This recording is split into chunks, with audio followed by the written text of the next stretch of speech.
न खेत बचे न घर, अब हम क्या करेंगे? पता नहीं राधा, हमारे किस्मत में क्या लिखा है। खेत में फसल का एक दाना नहीं बचा।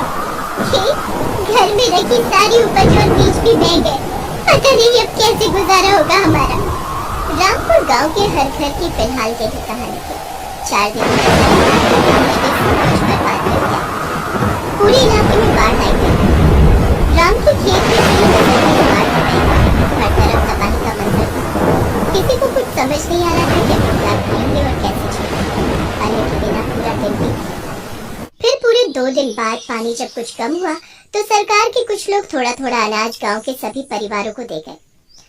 राधा ने उसी अनाज से एक पतीले में खिचड़ी बनाई और फिर जैसे ही राम और राधा उस खिचड़ी को खाने बैठे, ठीक उसी वक्त। बेटा, कोई है क्या? 2 दिनों से भूखा हूँ बेटा, कुछ खाने को मिलेगा क्या? बाबा, आप कहाँ से आए? बेटा, मैं तो 3-4 दिन पहले बस यहाँ से गुजर रहा था, तभी जोर की बारिश शुरू हो गई। बारिश से बचने के लिए मैं पास वाले मंदिर में रुक गया, लेकिन बारिश बढ़ती ही चली गई और मैं वहीं पर फंस गया।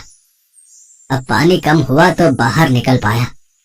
अब वो मैं बोल रहा था कि कुछ खाने को है क्या बेटा? एक तो वैसे ही अनाज कम है, इतनी सी खिचड़ी बनी है बस, इसमें से अब बाबा को कैसे खिलाएं? कोई बात नहीं, भगवान सब व्यवस्था करेगा। बाबा, आप अंदर आइए। बेटा, अगर कोई बात है तो जाने दो, मैं कहीं और जाकर। ना बाबा, कोई बात नहीं, ये मेरी पत्नी राधा है, इसने खिचड़ी बनाई है, तो बस ये कह रही है कि आपको खिलाने के लिए हमारे पास अच्छा भोजन भी नहीं है। अरे कोई बात नहीं बच्चों, भूखे के लिए तो खिचड़ी भी पालक पनीर के समान है। ऐसी बात है तो आपका स्वागत है। आइए बाबा, जो हम खाएंगे वही आप भी खा लीजिए। राधा और राम के पास इतनी भी खिचड़ी नहीं थी कि वो दोनों भी पेट भरकर खा पाए। ऊपर से साधु बाबा के आने से तीनों मुश्किल से खिचड़ी के 3-4 निवाले ही खा पाए। खाना खाने के बाद राधा बर्तन धोने के लिए अंदर चली गई और राम साधु के हाथ धुलवाने के लिए पानी लेने अंदर आ गया। फिर जब राम पानी लेकर वापस आया तो साधु बाबा उसे कहीं नहीं दिखे। अरे, लगता है बाबा चले गए। लेकिन वो क्या है? राम की नजर उस जगह पर थी जहाँ वो साधु बाबा कुछ देर पहले बैठकर खिचड़ी खा रहे थे। अब साधु बाबा तो वहाँ पर नहीं थे, लेकिन उनकी जगह वहाँ पर एक अंगूठी रखी हुई थी जो काफी ज्यादा चमक रही थी। राधा, राधा, जल्दी आओ, ये देखो, वो साधु बाबा अपनी अंगूठी यही भूल गए। हैं? अंगूठी भूल गए? अंगूठी भला कौन भूलता है? शायद उन्होंने हाथ धोने के लिए अंगूठी निकाली हो और फिर पहनना भूल गए हो। तुम रुको, मैं देखकर आता हूँ, वो अभी ज्यादा दूर नहीं गए होंगे। राम ने साधु की तलाश में पूरा गांव छान मारा, लेकिन उसे वो साधु बाबा कहीं नजर नहीं आए। थक हार कर वो अपने घर वापस आ गया। राधा और राम ने फिर उस अंगूठी को साधु बाबा का उपहार समझकर अपने घर में भगवान की मूर्ति के सामने रख दिया। उधर बाढ़ का पानी भी अब पूरी तरह से उतर गया था, लेकिन पूरे गांव के सामने अब चुनौती ये थी कि खेतों में क्या और कैसे उगाया जाए, क्योंकि पूरे गांव में किसी के पास भी न बीज बचे थे और न ही उन्हें खरीदने के लिए पैसे। गांव में भुखमरी की नौबत आ चुकी थी। फिर एक दिन क्या हुआ? थक गए क्या? हाँ, पूरा दिन भटकता रहा, लेकिन पूरे गांव में किसी के पास एक भी बीज नहीं बचा है। सब कुछ बाढ़ में बह गया और तुम्हारे खाने के लिए भी कुछ इंतजाम नहीं हो पाया है। मुझे भूख नहीं लगी है, अब आप मेरी फिक्र मत करो। 2 दिन से कुछ नहीं खाया है तुमने और कहती हो कि भूख नहीं लगी है। हे भगवान, ये कैसे दिन देखने पड़ रहे हैं मुझे। मैं अपने पति को खिचड़ी तक बनाकर नहीं खिला सकती। खिचड़ी की बात सुनते ही राम का दिमाग ठनका और उसने तपाक से पूछा, क्या कहा तुमने राधा? यही कि अब हमारी किस्मत में खिचड़ी भी नहीं है। हाँ, मुझे अभी याद आया। याद करो, उस दिन हमारे घर एक साधु बाबा आए थे और वो अपनी अंगूठी यहीं पर छोड़ गए थे। हो सकता है कि वो हमारे हालात देखकर जानबूझकर उसे यहाँ छोड़ गए हो। जल्दी करो, वो अंगूठी लेकर आओ, हम उसे बेचकर कुछ और दिन खाना खा सकते हैं। पर वो तो बाबा की अमानत है ना? जो भी हो राधा, अपने जीते जी मैं तुम्हें भूखा नहीं देख सकता। राम के कहने पर राधा उस अंगूठी को ले आई। राम ने उस अंगूठी को ध्यान से देखा और फिर उसका चेहरा उतर गया। क्या हुआ जी? अरे राधा, ये तो पीतल की अंगूठी है, इसका क्या मोल मिलेगा? कुछ भी नहीं। राम उस अंगूठी को जमीन पर गुस्से से फेंकने ही वाला था कि तभी उसे कुछ नजर आया और फिर वो अंगूठी को ध्यान से देखने लगा। राधा देखो जरा, इस अंगूठी का नग कुछ अजीब नहीं लग रहा? हाँ जी, ये तो एक बीज जैसा लग रहा है। राधा सही थी। असल में वो एक टमाटर का बीज था जिसे राम ने बड़े ध्यान से अंगूठी से अलग किया। पर कोई अपनी अंगूठी में नख की जगह टमाटर का बीज क्यों लगाकर घूमेगा? यही तो सवाल है राधा। जरा सोचो, जब हमारे घर में कुछ खाने को नहीं था तभी एक साधु हमारे पास आते हैं और ये बीज यहाँ छोड़कर चले जाते हैं। कुछ तो बात है राधा। दोनों ने उस बीज को नमन किया और फिर पूरी श्रद्धा के साथ उसे अपने घर के एक गमले में गाड़ दिया। राधा और राम को लगा कि कुछ दिन बाद उस बीज में से टमाटर का पौधा निकल आएगा, जिनसे वो कुछ वक्त बाद कुछ और बीज बना पाएंगे। और इसी सोच के साथ वो दोनों वहां से चले गए। उन्हें इस बात का बिल्कुल अंदाजा नहीं था कि उनके साथ क्या चमत्कार होने वाला था। अगले दिन जब राम और राधा सोकर उठे तो ये देखकर चौंक गए कि जिस गमले में बस एक दिन पहले ही उन्होंने टमाटर का बीज बोया था, वहां अब एक मजबूत पौधा खड़ा था। सिर्फ इतना ही नहीं, इस पर कई सारे लाल लाल टमाटर भी उगाए थे। हे भगवान, ये कैसे संभव है? इतनी जल्दी भूल गए? ये उन साधु बाबा का चमत्कार है जी, और मेरी बनाई खिचड़ी का फल, जो इतने सारे टमाटरों के रूप में हमारे सामने है। उस पौधे को साधु बाबा का आशीर्वाद और भगवान का चमत्कार मानकर राम और राधा ने अपने हाथ जोड़ लिए। राम ने उस पौधे से निकले टमाटरों से एक टमाटर तोड़ा और उसमें से ढेर सारे बीज निकालकर अपने खेत में बो दिए, जबकि राधा ने बाकी टमाटरों की बढ़िया चटनी बनाई। कई दिन बाद दोनों पति पत्नी ने खुशी खुशी और भरपेट खाना खाया। अब दोनों को अगले दिन का इंतजार था और जैसे ही सुबह हुई वो दोनों भागकर अपने खेत में गए। वहां उन्होंने देखा कि पूरा का पूरा खेत टमाटरों से भरा पड़ा था। इतने सारे टमाटर देखकर दोनों खुशी से उछल पड़े। तभी वहां गांव के सरपंच आ गए। अरे भाई राम, अरे ये चमत्कार कैसे हुआ भाई? कल तक तो तुम्हारा खेत भी हम सबके खेतों की तरह ही वीरान पड़ा था, फिर ये टमाटर की फसल एक ही दिन में कैसे उग गए भाई? ये जादुई टमाटर है सरपंच जी। अब आप बिल्कुल चिंता मत करिए, अब हमारे गांव में कोई भी भूखा नहीं रहेगा। सचमुच? पर पहले बताओ तो सही, ये चमत्कार आखिर हुआ कैसे? राम ने गांव के सरपंच को कुछ नहीं बताया, बस मुस्कुराकर अपने खेत की तरफ बढ़ गए।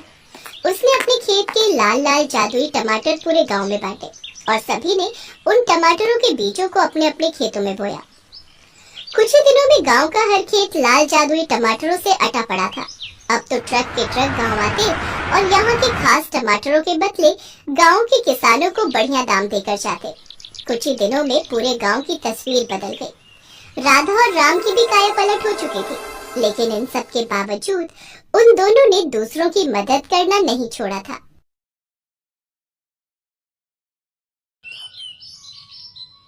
ये कहानी है मीरा की, जो माता रानी की परम भक्त थी। बचपन से ही उसका कोई भी दिन माता रानी की पूजा के बिना शुरू नहीं होता था और अब शादी के बाद भी चाहे उसकी दुनिया पूरी तरह बदल गई थी, लेकिन माता रानी के प्रति उसकी श्रद्धा में कोई बदलाव नहीं आया था। जय अम्बे गौरी मैया, जय श्यामा गौरी, तुमको निस दिन ध्यावत, मैया जी को निस दिन ध्यावत, शिव ब्रह्मा ओम जय अम्बे गौरी। मीरा, ओ मीरा, मुझे खेत जाना है, जल्दी से कुछ खाने को दे दो। मीरा ने माता रानी की आरती को छोड़कर अपने पति की बात का कोई जवाब नहीं दिया। तभी उसके दोनों बच्चे पिंकी और मोनू वहां आ गए और अपने पिता कन्हैया से बोले, बाबा स्कूल जाना है, अगर देर हुई तो मास्टर जी बहुत डांटेंगे। आप माँ को बोलो ना हम दोनों के लिए खाने का डब्बा देने को। मैं क्या बोलूं बेटा, देख तो रहे हो तुम्हारी माँ का ये पूजा पाठ जब तक खत्म नहीं होता तब तक तो वो ना तो किसी की बात सुनेगी और ना ही अपनी जगह से हिलेगी। लगता है आज हम सबको भूखा ही जाना पड़ेगा। इतना कहकर कन्हैया दोनों बच्चों के साथ घर से बाहर जाने लगा, लेकिन उससे पहले ही मीरा ने आवाज दी, अरे रुक जाओ जी, इतना भड़कने से पहले जरा अंदर कमरे में जाकर देख तो लेते, खाना बनाकर कब का रख दिया है मैंने। और तुम दोनों, तुमसे कहा था ना कि खाने का डिब्बा तुम दोनों के बस्तों में मिलेगा, सुनते नहीं हो एक बार में। बस करो मीरा, बच्चे ही तो हैं, नहीं ध्यान दिया होगा। हाँ ये बच्चे हैं और आप 60 साल के बूढ़े, सब कुछ हाथ में चाहिए। अब चलिए, माता रानी की आरती तो छुड़वाई दी बीच में, अब चलकर खाना खा लीजिए, भूखे पेट तो नहीं जाने दूंगी घर से बाहर। और तुम दोनों नाश्ता करके फौरन स्कूल जाओ, वरना मास्टर जी से पहले मैं तुम दोनों की पिटाई कर दूंगी। मीरा गुस्से में थी क्योंकि उसे माता रानी की आरती बीच में ही छोड़नी पड़ी थी। वो सब कुछ बर्दाश्त कर सकती थी, लेकिन माता रानी की पूजा में विघ्न उससे बर्दाश्त नहीं होता था। कन्हैया और बच्चों को भेजने के बाद मीरा ने तसल्ली से माता रानी की पूजा और आरती की और फिर घर के बाकी कामों में लग गई। तभी अचानक घर के दरवाजे पर किसी ने दस्तक दी। अरे राजेश्वर भैया, पिंकी के बाबा तो खेत गए हैं। हाँ भाभी, मैं खेत से ही आ रहा हूँ। वो कन्हैया, उसे सांप ने काट लिया भाभी। पता नहीं कहाँ से आ गया खेत में। एकदम काला और बड़ा सांप था। ये क्या कह रहे हो भैया? पिंकी के बाबा ठीक तो है? कहाँ है वो? सब लोग उसे अस्पताल लेकर गए हैं और मैं आपको खबर करने चला आया। आप जल्दी से मेरे साथ चलो। मीरा ने फौरन जाकर माता रानी के सामने से चरणामृत उठाया और भागी भागी अस्पताल पहुंची। लेकिन तब तक बहुत देर हो चुकी थी। डॉक्टर साहब, मुझे मेरे पति के पास ले चलिए। ये माता रानी के नाम का चरणामृत है। इससे मेरे पति को पिलाना है। मुझे पता है इसे पीते ही वो बिल्कुल ठीक हो जाएंगे। देखिए, हमें माफ कीजिए, पर अब कुछ नहीं हो सकता। सांप का जहर आपके पति के शरीर में कुछ ही मिनटों में फैल गया था। यहाँ आते आते काफी देर हो गई। वो अब नहीं रहे। डॉक्टर की बात सुनते ही मीरा के हाथों से चरणामृत का बर्तन जमीन पर गिर गया और वो खुद भी बेहोश हो गई। मीरा ने कभी सपने में भी नहीं सोचा था कि कन्हैया इस तरह उसका साथ छोड़कर चला जाएगा। पर मीरा अब कुछ नहीं कर सकती थी। उसे अपने दोनों बच्चों की खातिर खुद के अलावा हालात को भी संभालना था। कन्हैया के पास खेत के नाम पर बहुत ही थोड़ी सी जमीन थी, जिसमें एक वक्त में वो एक ही सब्जी या अनाज उगा पाता था। जब कन्हैया की मौत हुई तो उस वक्त खेत में कटहल की फसल लगी हुई थी। लेकिन ये किस्मत का खेल ही था कि खेत में उगे हुए लगभग सारे कटहल कीड़ा लगने की वजह से खराब हो गए थे। तो अब मीरा के सामने बड़ी मुश्किल थी। हे भगवान, सिर्फ ये एक कटहल ही थोड़ा बहुत ठीक दिख रहा है। पूरी की पूरी फसल खराब हो गई। अब क्या होगा? मीरा उदास मन से उस कटहल को लेकर घर पहुंची। उसके मन में यही उधेड़-बुन थी कि वो अब खेत में क्या बोएगी और बीज खरीदने के लिए उसके पास पैसे कहां से आएंगे। इसी बीच उसकी नजर अपने पूजा घर पर पड़ी, जहां माता रानी के सामने भोग का बर्तन बिल्कुल खाली था। हे माता रानी, ये मुझसे कैसा पाप हो गया?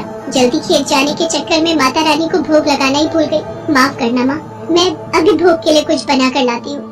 मीरा फौरन रसोई में गई, लेकिन राशन के सारे डिब्बे पूरी तरह से खाली हो चुके थे। कन्हैया के जाने के बाद से ही हालात खराब होते चले गए। घर का सारा राशन खत्म हो चुका था। तो अब ना तो मीरा और उसके बच्चों के लिए कुछ खाने को था और ना ही माता रानी का भोग बनाने के लिए, सिवाय उस एक कटहल के जो मीरा अपने खेत से लेकर आई थी। हे माता रानी, मुझे भागन को माफ करना। सिवाय इस एक कटहल के मेरे पास और कुछ भी नहीं है जिससे मैं आपको भोग लगा सकूं। मुझ गरीब पर दया करो माँ और इस भोग को स्वीकार करो। मीरा ने रोते हुए उस कटहल को माता रानी के सामने रख दिया और फिर पूरी श्रद्धा के साथ माता रानी की पूजा की। दोनों बच्चे भी उसके साथ माता रानी के सामने हाथ जोड़े बैठे रहे। फिर माता रानी की आरती के बाद, माँ, अब तो आरती हो गई ना। मुझे माता रानी का प्रसाद दो ना जल्दी से। बहुत भूख लगी है, सुबह से कुछ भी नहीं खाया। नन्ही से मोनू की बात सुनकर मीरा को और भी रोना आ गया। उसे समझ नहीं आ रहा था कि आखिर वो उस कच्चे कटहल को बिना पकाए अपने बच्चों को कैसे खिलाए। लेकिन फिर भी उसने कटहल को माथे से लगाया और उसे काटने लगी। हे माता रानी, काश ये कटहल थोड़ा बहुत पक गया हो ताकि मेरे बच्चे कुछ तो खा सके। इसी उम्मीद के साथ मीरा ने पूरा कटहल काट दिया और ऐसा करते ही उसकी आंखें चमक उठी। हालांकि वो कटहल खाने लायक तो नहीं था, लेकिन फिर भी उसके अंदर कुछ ऐसा था जो बहुत ही अनोखा था। माँ, इस कटहल के बीज इतने क्यों चमक रहे हैं? क्योंकि ये बीज सोने के हैं पिंकी। ये जरूर माता रानी का चमत्कार है। मीरा ने माता रानी के सामने सिर झुकाया और फिर तुरंत ही उस कटहल से सारे बीज बाहर निकाल लिए। वो सारे के सारे बीज खालिद सोने के थे। मीरा ने उनमें से एक बीज गांव के सुनार के पास जाकर बेच दिया। उस बीज के बदले मीरा को काफी सारे पैसे मिल गए, जिससे सबसे पहले मीरा ने बच्चों को पेट भर खाना खिलाया और फिर घर के लिए काफी सारा राशन भी खरीद लिया। माँ, माता रानी ने सब ठीक कर दिया ना? अब तो हमारे पास इतने ही सारे सोने के बीज हैं, तो हमें कभी कोई परेशानी नहीं होगी। अब तो हम बिना कुछ किए ही हमेशा खाना खा सकते हैं, है ना? नहीं बेटा, भले ही माता रानी का आशीर्वाद हमारे साथ है, पर हमें मेहनत का साथ नहीं छोड़ना चाहिए। मीरा जानती थी कि उसे उन सोने के बीजों का क्या करना है। उसने अगले ही दिन जाकर सबसे पहले अपना पूरा खेत साफ किया और फिर वो सारे सोने के बीज उस खेत की मिट्टी में बो दिए और देखते ही देखते कुछ ही दिनों में वहाँ कटहल के नए पेड़ उगाए। मीरा ने उन सभी पेड़ों का बहुत अच्छे से ख्याल रखा और फिर कुछ ही दिनों बाद उन सभी पेड़ों पर काफी बड़े बड़े कटहल भी उगने लगे। पिंकी, ले बेटा, फिलहाल ये कटहल खाने लायक हो गया है। इसे अलग ले जाकर रख दे, शाम को घर ले जाएंगे। माँ, एक बात तो बताओ, ये सारे पेड़ तो उन्हीं सोने के बीजों से उगे हैं ना? तो क्या इन सारे कटहलों में भी सोने के बीज निकलेंगे? हाँ बेटा, माता रानी का आशीर्वाद रहा तो ऐसा जरूर हो सकता है। मीरा की बात सुनकर पिंकी बहुत खुश हो गई, लेकिन पास ही खड़े गांव के मुखिया के कान एकदम से खड़े हो गए।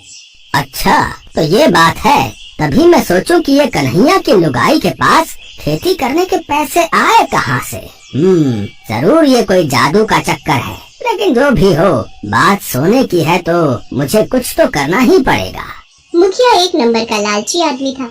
वो सारा दिन मीरा के खेत के आसपास ही मंडराता रहा और फिर शाम के वक्त जैसे ही मीरा खेत से घर गई तो मुखिया ने अपने कुछ आदमियों के साथ मिलकर मीरा के खेत से सारे कटहल चुरा लिए और उन सबको अपने घर लेकर आ गया। मुखिया ने अपने घर के सभी सदस्यों को उन कटहलों को काटने में लगा दिया, लेकिन उनमें से एक भी कटहल में सोने का नामो निशान नहीं था। दूसरी तरफ मीरा जो एक कटहल अपने घर लेकर गई थी, उसे उसने पहले की तरह ही सबसे पहले माता रानी को भोग लगाया और फिर पिंकी ने उसे काटा। माँ देखो देखो माँ, इस कटहल में भी सोने के बीज है। पिंकी की बात एकदम सही थी। एक ही खेत से निकले कटहलों में आया ये अंतर कुछ और नहीं बल्कि इंसान की अलग अलग फितरत का नतीजा था। मुखिया लालची था, उसे किसी तरह बस सोना चाहिए था, इसीलिए उसे कुछ नहीं मिला। जबकि मीरा मेहनती होने के साथ साथ माता रानी की भक्त भी थी, जिसका फल उसे ऐसे ही कटहलों के रूप में आगे भी मिलता रहा।